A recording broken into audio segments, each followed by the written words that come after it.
Hey there guys, I'm Manakel and welcome to another episode of my salty playthrough of Darkest Dungeon.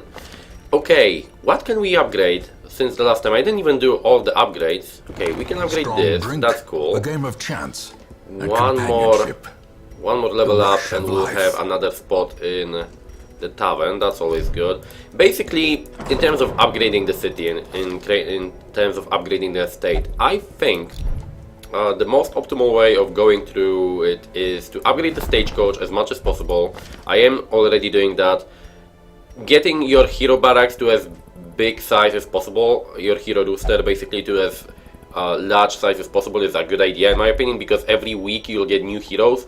So every week you can get some decent characters that you can just hire if they start up with acceptable quirks and good abilities at startup, instead of, you know, like I said in the last episode I think, where if they start with skills that you will not use, every skill that a character has that you will not use and that you will have to reskill into something else is $1,000 or 1,000 gold, excuse me, not bucks, 1,000 gold of a waste, because you will have to spend 1,000 to buy one of those skills that you want instead of one of the crappy ones. So here, for example, I have two abilities that are okay, one that is sometimes useful. This is never used, almost no one ever uses this, at least I don't really use it. This gives you a nice boost of damage, yeah, but it's a one-time attack that debuffs you for 20% of your damage and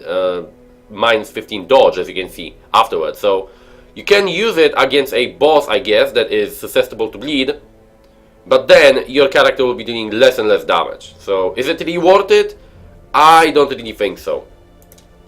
So, like I said, not really the best idea sometimes to get characters just because you want a certain class. It's always better, I feel, to just wait for the right one. Early on, I'm hiring basically everyone that's acceptable, just because, like, it's early on, I can kick them later, but upgrade your roster, get a lot of soldiers, then you can kick some of them out and get new ones. If you get upgrades, you get better ones. Not because you, like I said, not reusing them as sending them to dungeons, getting them stressed out and kicking them, but just having a bunch of them available just for situations if you need them. If you don't need them, you can replace them.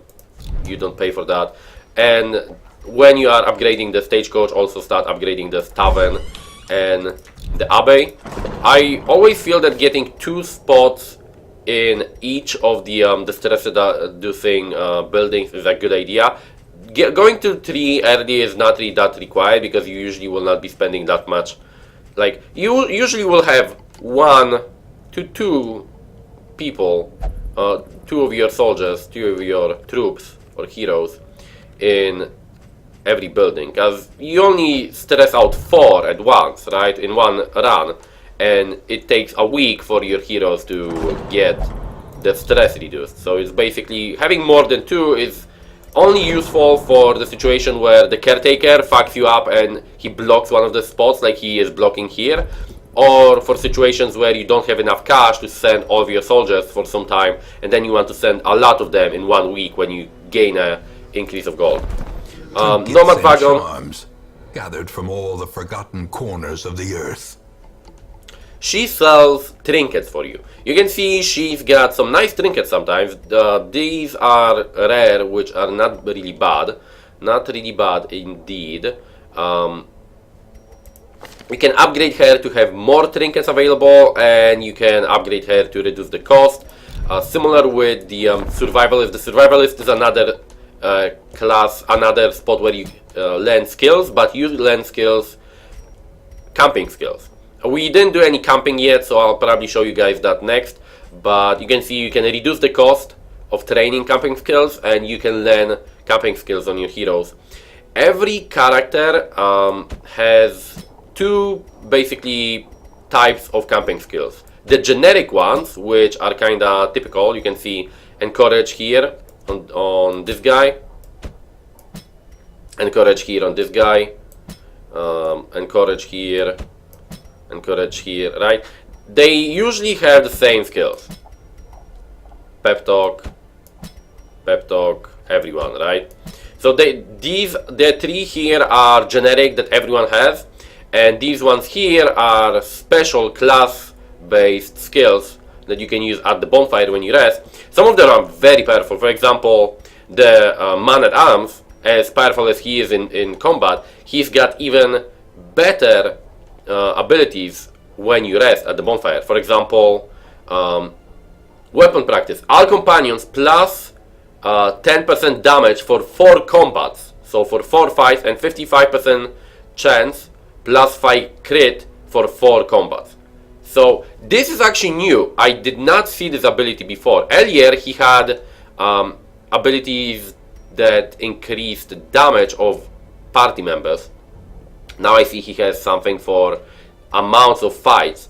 I already see a new change. In earlier versions of the game that I played, these camping buffs were lasting until you camp again or end the dungeon. So basically they were permanent buffs that you had for the rest of the dungeon or until you camped again. So there are long missions, I already talked about it, where you get 2 campfires.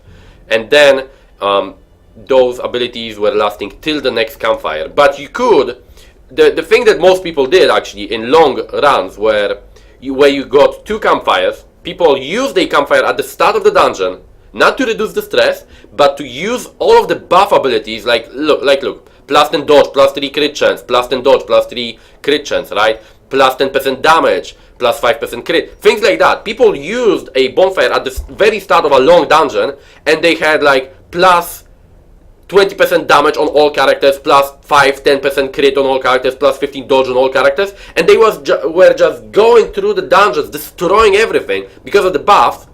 And the second camp, they usually were leaving for either the moment where their HP started to be a bit lower, because you were taking damage. Long runs are very very long. There's a lot of fights, so you will take damage sooner or later, and you may need a healing.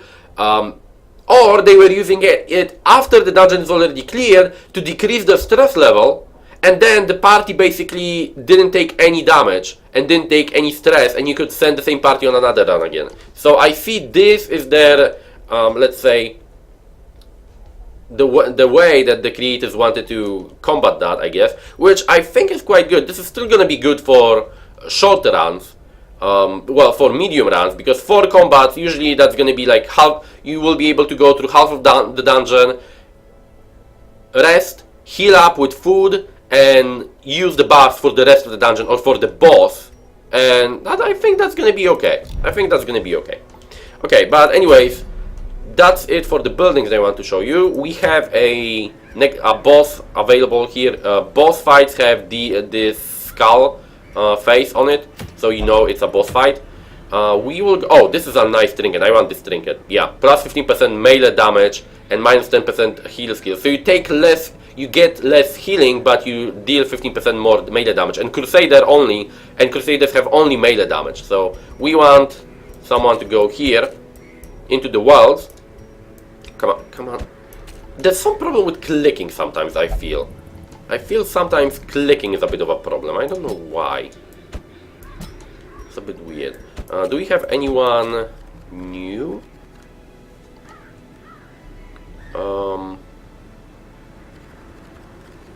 No, let's do it like this. You. We need a healer. You. And the dog guy. Yeah, the dog guy. Let's take the dog guy. Okay. Does she have even acceptable skills here? She doesn't have if it bleeds. Okay, I need to reskill her in that case. Even though I said already that it's not really the best idea sometimes, but if it bleeds, it's a very good ability, and those dungeons, the worlds really is good. It's very good to have bleeding abilities basically on that dungeon. And we could learn also riposte. I didn't show you guys also riposte, so maybe let's actually do that. Yeah, retribution. Riposte is another thing that made, when the Man at Arms came out, he was the most broken class ever in the game. He had the ability, he still has the ability called Retribution that gives him the ability to riposte enemies, and you're gonna see what that does, but holy fuck, that's not really balanced in any way. This is a stun, so I'll keep that, and let's take this, and on you, let's get rid of this, and let's get this. The self-damage buff, why not? And on you, okay, I'll leave what you got. Although you cannot use the blackjack, but this is gonna be enough, I think. There's a bleed though. The bleed would be nice. Protection debuff. Okay, you know what? Let's get the dog guy also. Give him ability. Let's give him target whistle. This debuffs and this bleeds everyone.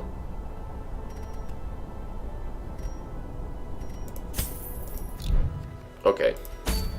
I think the healer doesn't need any. The healer also needs something. Maybe not. Maybe we won't need a. No, we will need. God, I'm spending so much cash. I shouldn't really. That's not optimal. Not optimal gameplay. Not optimal gameplay. Really not. So unoptimal. So bad of me to do things like this. You really shouldn't. You shouldn't play like this. It's not optimal. Funny thing is that I actually really think like that sometimes. That this is not a optimal way of playing, but then again, I really just want to have more fun with the game than being like, oh, this is not a optimal type of, a way of playing the game, so I'm not gonna play like that. Blight and bleed damage ignores the enemy protection. Prot. Yes, we learn a bit of game mechanics in the loading screens. That's actually a good thing they added. Let us burn out this evil. So this carcasses, you always use medical herbs on anything that can contain food. We only got 4. That's very low. Usually on carcasses you get up to 12. From like 8 to 12 or something like that. So that's very low actually.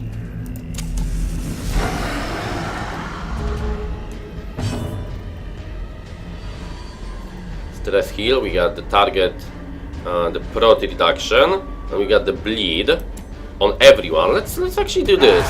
Oh, they dodged, huh? Yeah, see, they are blight resistant. They have 60% blight, but they have only 20% bleed. So that's overall good. Oh, come on! 20%. Come on. Don't be like that. Don't be like that, game. The way is lit. The path is clear. And now I can show you... only the strength to follow what do I want to show you, actually? I could stun this guy, really.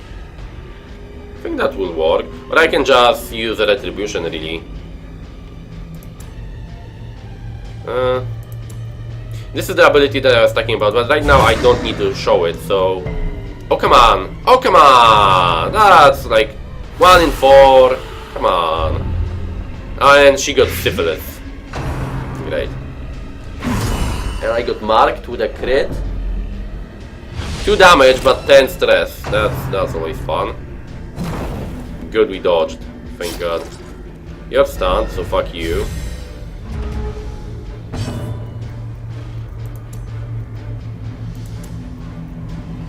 If you're gonna resist again, I will be very, very mad. Are these beasts? No, they are human eldritch, right? Yeah. So I'm not gonna have more damage with this. I could decrease their protection by 20%. But I can just bleed them again, all of them, and I think I will do that, yeah. Okay, and now you have only 1 bleed, because you resisted, I forgot. Oh, come on, game. Really? He would be dead now. And of course he's gonna blight me or mark me. Yeah, mark me. They have 0 speed and they attack before my guy. Yep. Both of them. 0 speed. My guy has 4 speed and this guy has 3 speed.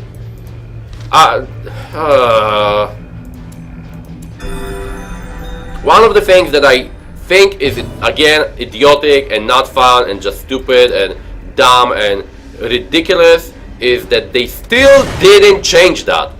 You have a stat called speed. The only thing that fucking stat deal does in the game is determine, at least it's supposed to determine who goes fast in combat, right? The order of combat. And what they add? They add a fucking RNG roll to the speed stat, so even though speed determines supposedly who goes when in a fight, there's still the RNG element to that, and you can have situations like this where enemies with 0 speed go attack before my guy with 6 speed. So what's the point of speed as a stat if enemies with 0 speed can still go, and it happens quite often. It's not like it happens once every now and then. It happens quite often where enemies with very low speed will go before my characters with high speed because I get bad RNG. What's the fucking point in speed as a stat if you're gonna ignore it by adding some RNG bullshit? There's just no fucking explanation, man. It's just really that the game is designed, it's tailored for fucking masochistic people that like being fucked in the ass with no fucking anesthetic. Like, God, I thought that maybe they will change that, and you dodged again. Of course you did. I thought really that they will maybe change that or something, but they just don't give a fuck. I see. They will leave it as it is. I see, which is just great. What's the point of speed? Of having a stat called speed that determines who, and that's the, like, if it did something else, I would be okay with it. But the only fucking thing, the one thing that speed does in this game is determines who goes fast, who starts the fight, basically the order of combat. And they do what? They add a RNG element to it. So even if you stack up a lot of speed, it's quite possible and quite often that enemies with 0 speed will still go before your guy because RNG. Because RNG has to be everywhere. RNG has to be added to everything. God almighty, please stop that bullshit. RNG doesn't have to be a part of every fucking mechanic in the game. There can be things based strictly on your fucking stats. If you have speed that determines who goes fast, you should be fucking certain, or at least have a high certainty, that it will affect the combat order. It should not be so fucking random as it is. Because making it random makes you not want to invest in that stat. I will never prioritize speed as a stat in this game ever, because of the fact that it doesn't fucking matter. Because of the fact that I can have a lot of speed and still have my character attack as the last guy in the fucking fight because I got a bad RNG roll. Right? That's just not good, man. That's not fucking good. Let's stun this guy. Oh, 25, and you fucking resisted. Of course you did.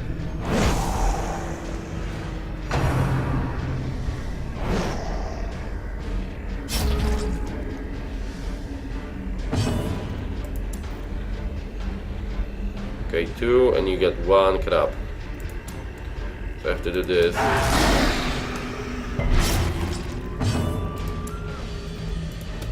You're gonna resist again? Okay, good.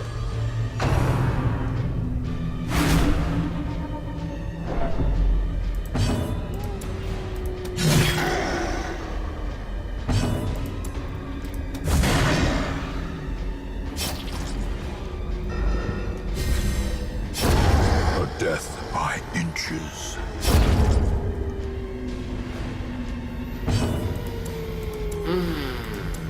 Man, this game really makes me salty sometimes. with certain things. And you know what? I actually think, because I often get interested why certain games can make me so salty and why certain other games don't. Like XCOM, for example, gets me salty as much as this sometimes. But other games that are randomly based, RNG based, don't.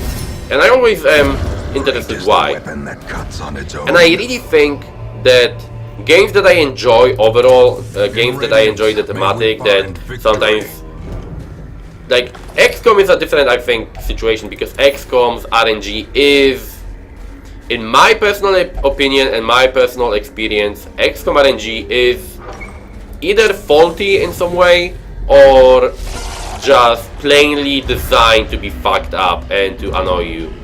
Like that's what? I cannot retreat on the first. What?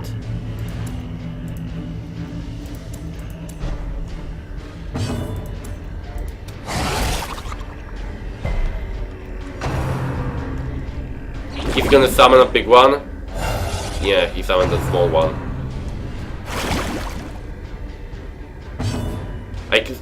Why cannot I retreat from combat? Why cannot I retreat from combat?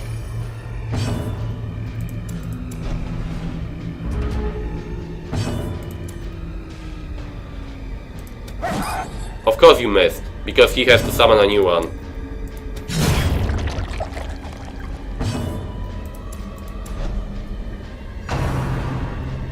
Summon a new one, please.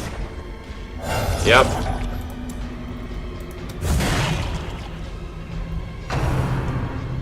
Summon a new one. No? Weird. Please stun. Good. The match is struck. A blazing star is born. Good. Good. Good. These guys are, like I said, a big problem. You saw a bit of a example of situations where they can, sometimes if you get unlucky, summon more and more of them. You guys didn't see still the big ones. The big ones are the biggest problem. When the small ones summon a big one, oh, that is a problem. But you can get a situation where you get an endless loop of them. If you don't have enough damage or you get unlucky with low damage, you can get into situations where you basically will not. Did they eat the food? Or did I have more somewhere? I guess I had to have more somewhere. You can get into situations where your characters basically cannot finish them because they keep respawning them. If you get a bad cycle of, attack order in a fight, when, for example, you kill 2 and 2 are still alive, and the next 10 they start and they summon 2 more, and there are 4 of them again. You can get really into a cycle where you cannot finish them all, because no matter how, like, even if you kill half of them is still alive, and that is really fucking annoying. Hopefully that's not gonna happen ever again to me, but as the light gains purchase, see, 25% and purpose is made clear. Chance to resist a stun happens a bit too fucking often for my taste. Happens a bit too fucking often for my taste.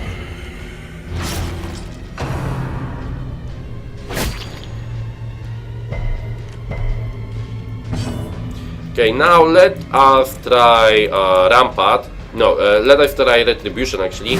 I'll show you guys what Retribution is. So basically now we have Riposte active for 2 rounds, and every time something hits him, he's gonna riposte for a fraction of the damage back. It's not really as powerful right now. Like I said, when the game came out, that was ridiculous because it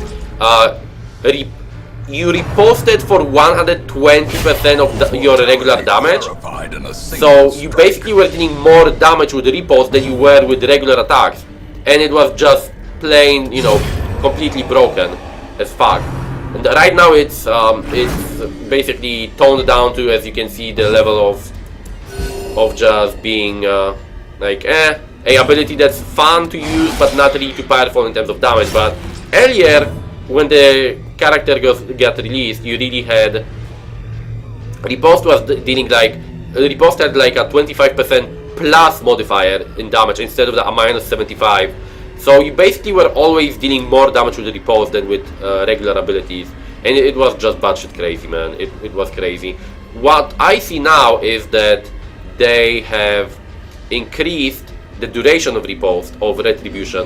Earlier it was basically an ability that you used and you had the Riposte on until your next turn of this character, and then when your character got his turn again, you either had to use Retribution again to get Riposte active again, or you could use another ability but Riposte, you know, was gone.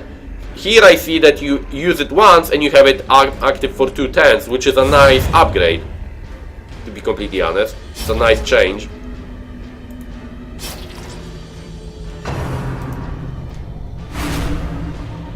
But yeah, like I was saying, I really am sometimes wondering why I like certain games that annoy me so much, and I think in terms of XCOM, for example, it's a bit of a different thing. I really personally feel that XCOM RNG is either broken or is intentionally made so it's unfair to the player, because the amount of situations where I was playing XCOM and I had situations like 99% chances to hit missing multiple times in a row, or situations like a 100% chance hit missing.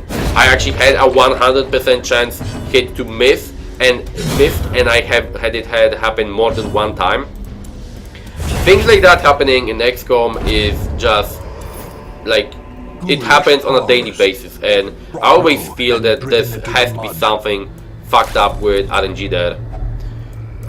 But in terms of this game, in terms of Darkest Dungeon, I feel that my love-hate relationship with this game is based on the fact that when I bought this game in early access, this game was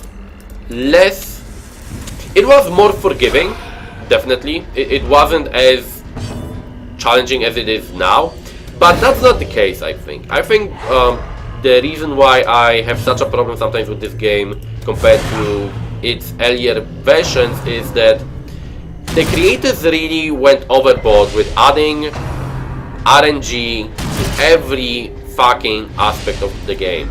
Everything in the game is centered around RNG and has RNG built in it for some inexplicable reason, and it's just very frustrating to me because, like I said, things like speed, things like attack order, things like that should not be based on a dice roll. You should be able to build your characters based on certain stats, and there should be a possible tactic, for example, to build a party with very high speed, that you always use the element of surprise and you always attack fast, and you utilize that in a combat, situation all the fucking time, right? The way it is right now, sadly, as you can see, everything is RNG, everything is random, everything has that element of will you get lucky today or will you not get lucky, and it is really, really frustrating for me because I feel this game has much more potential than what we are seeing, and I feel this game could be much better than it is. It is a fun game, but it is very frustrating and very unfun in many cases.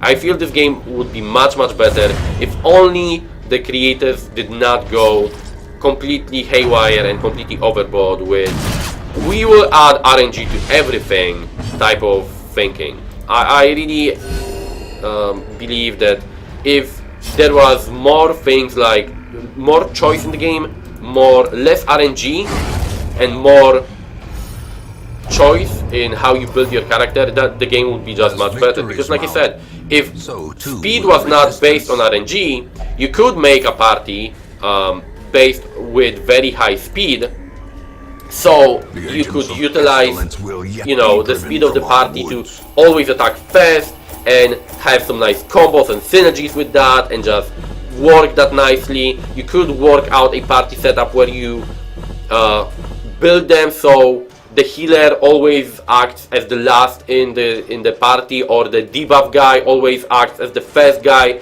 in the 10 order. You could do things like that, and yeah, that would make the combat more repetitive. I completely agree with that, but it's not like other games are not repetitive in combat, and it's not like repetitive is always bad, because going through the same dungeons over and over with similar party setups is still repetitive.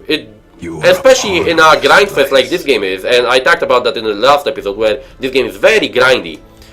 Having a way of building your character, your characters and your party setups in more different ways, and like I said, building them with high speed, so you always know what order of actions your characters will do. Building them in, around different maybe abilities, then building a party that has a lot of speed buffs, characters that increase your speed, like I think the Man at Arms has something like that, accuracy buff, speed buff, yeah, bolster, increases your speed and dodge of your party. This ability will never be used.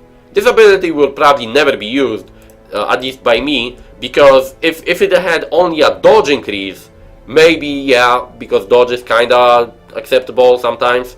It's still an RNG roll, but at least, you dodge, you don't take any damage if you dodge, so it's quite okay. But speed, like, why? Why should I ever use anything that increases my speed, where I can have 10 speed and still attack after an enemy with 0 speed if I get unlucky? And with the RNG this game has, you have that happen all the time, right? So like I said, I think it's just a bit of a waste. I would prefer it to be less. I would just prefer the game to have less, oh, we need RNG everywhere type of thinking when it was designed, because it's still a good game, I still enjoy it, but the game, in my opinion, had a much higher potential, bigger potential, and the game could be much better than it is if RNG was not added to every mechanic. Similar with the hunger events that I told you about in the last episode, that we had an example of where I had 3 hunger events happen in one small dungeon just for the reason of fucking with the player and annoying me. Things like I said, speed being basically completely random.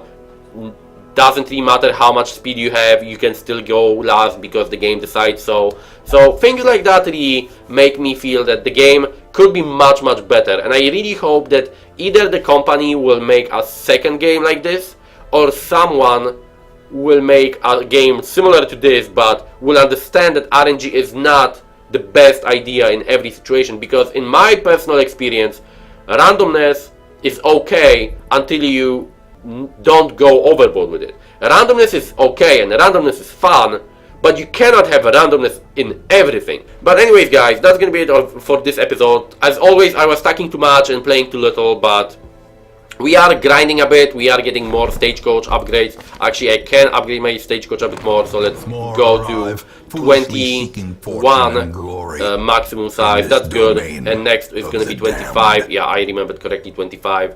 So thanks for watching, hope you enjoyed this episode, and I'll see you guys next time. Hopefully I'll be playing more and attacking less. See you next time guys, thanks for watching.